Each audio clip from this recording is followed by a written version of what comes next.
to go home with 2 bronze and a silver, just missing out on that gold medal. Take us through that Keirin race. Yeah, I found myself stuck behind Shane Perkins, which wasn't the worst place to be. I knew he would be very strong and he'd be there at the end, but I didn't really give myself enough room to run at him and to gain momentum to try and pass him, and I left it a little bit too late. And the trouble was, if I backed off too much, then there would have been pressure from behind. And I think just feeling a little bit, without making excuses, feeling a little bit just the workload for the week. You know, my legs didn't feel quite as sharp as they often do in the Keirin.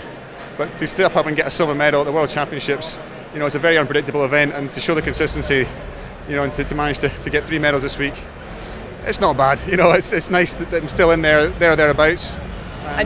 More work to come and improvements for next year. Because Perkins seemed to just get onto Crampton's wheel, which was the key, if you like, decisive moment of the race. Yeah, I thought when Matt went, I think if he'd committed and really nailed it, it would have been perfect for me. I was hoping he was going to just floor it, and I would have been at the slot in behind him, create the gap, and then run at Matt. But Matt rode really well, actually. You know, he got to the front, and then he kind of backed off a little bit to slow it down, to save energy. And then he went for a second surge with about a lap to go, but it wasn't enough with Shane coming bearing down behind him. And I just hoped that I had a bit more gas in the tank in the last half lap. I thought I was going to get him. The last corner, I thought that, you know, you've got to keep going. But just in the last 50 metres, Shane just hung on, and he thoroughly deserved it. You know, he's a great champion, and you know, he deserved that win tonight.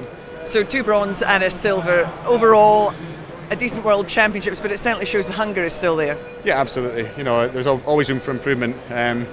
But it just goes to show that every medal, you know, I've said it before, but every medal is so hard fought.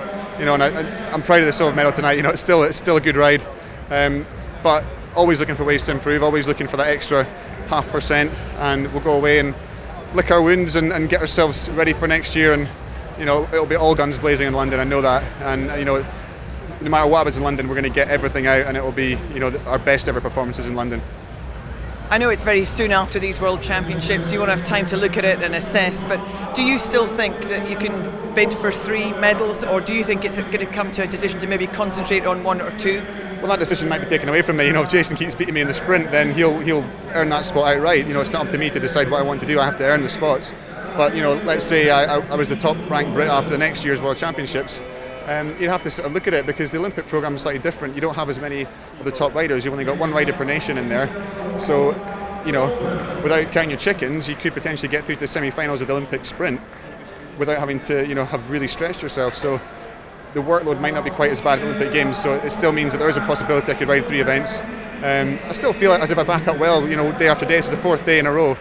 It's not the physical side, it's the emotional and the mental side. It's the getting yourself up after you've lost a race and fighting back, and to have that, you know, it's energy sapping. It really does take it out of you. I'm emotionally, physically exhausted right now. Looking forward to a couple of weeks off the bike, and then get back in the gym and start the season again for next year. Well done. We'll take the rest of the week off. Thanks a lot, Joe.